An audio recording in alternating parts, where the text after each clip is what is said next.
Baptist po. Baptist? Anong klase?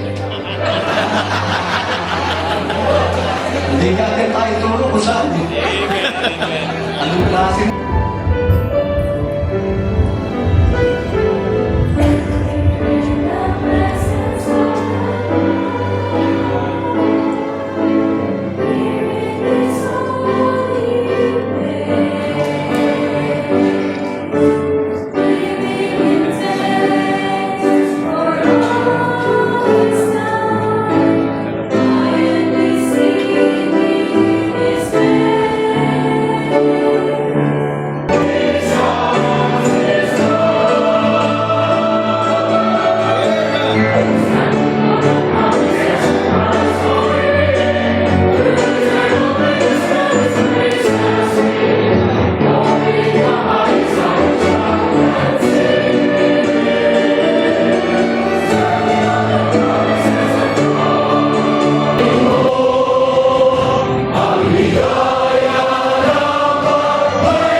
At pagpapala sa araw na ito sapagkat ang aming pong pinanggalingan. Kaya kami, Panginoon, ay tuwang-tuwa, Panginoon, sa pagkakataon.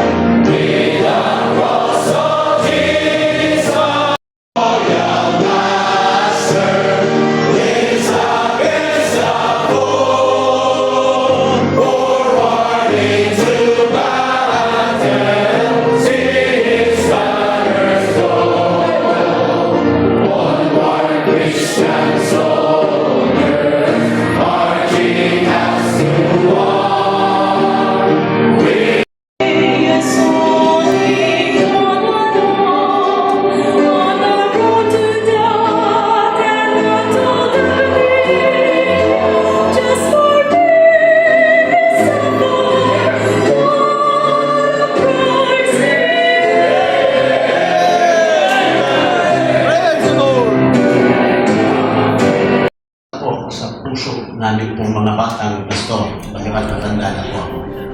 Kasi we always wanted to look back. Saan ba yung aming pinanggalingan? Welcome din po kayo. Para pasimulan po natin ang ating pong pagtanaw, pakinggan po natin kagad ang isang patotoo po ng pinasahan ng missionary Fred Nal ng gawain po niya sa California, sa San Diego. At yan po ay si Pastor Larry Obero. Pakinggan po natin. Pero may bunga po ng ministry ni Pastor Hinari Corpos. Magandang hapon po sa inyong lahat. I would like to recognize the wife of the late Pastor Tamon. She's at the back. Ma'am Tamon. Sama ni Pastor, the late Pastor. In behalf of Pastor Edwin Long, our home church pastor, I present to you the fruits of Pastor Tabanda's ministry. Pastor went sa California, started 1994. I stand redeemed by the blood of the Lamb. I stand redeemed before the great I am. Pastor Bingo ay tumanggap sa Panginoon June 12, 1966 dito sa Cagayan.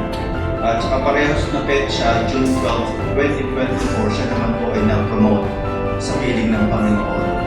At alam ko po, marami na po ang nalalapit din dyan. So, kailangan niyo po kami Po natin. This ministry will be presented to us.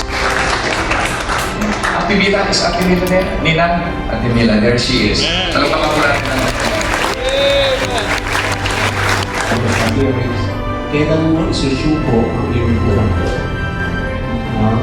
Amen. Diba, marami nagaraw na sa kaniliman. And that line really struck my heart. At yun nga po, sabi ko, Lord, tinatawag mo yan. Kaya here I am, nagligod ako sa Panginoon. Amen.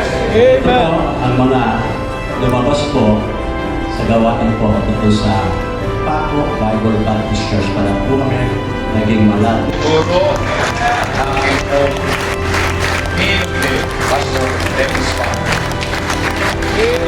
Sister Christy po, tapos Magandang umaga po sa inyong lahat.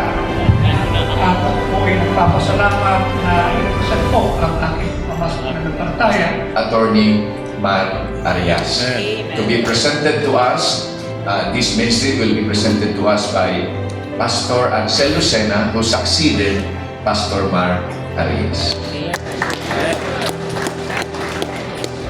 Magandang hapon po. Ako po nasa under the ministry of Pastor Sammy Christine. At ako ay pumasok sa ministry under the ministry of Pastor Mar Arias. Tinawag ng Panginoon noong 1980 bilang isang misyon. At ito po ay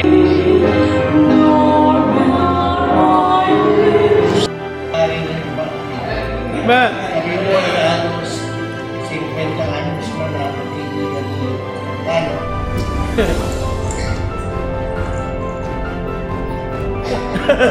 Paminsan-minsan po ay alam ko niloloko na ako.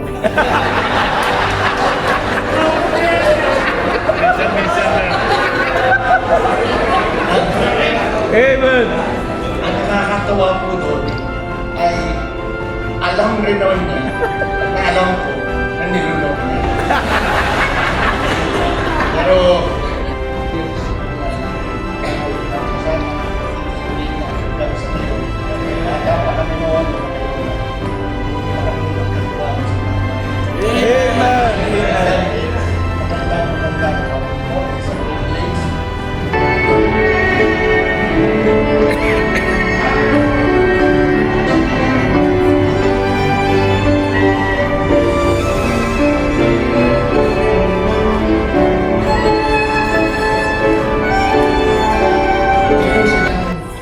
Ray, ang isa po doon ay brother-in-law ko. Yung master, hindi baka balang-balang mo. Baka pagkaalit ka lang. Babilan, mato, bilang mo lang.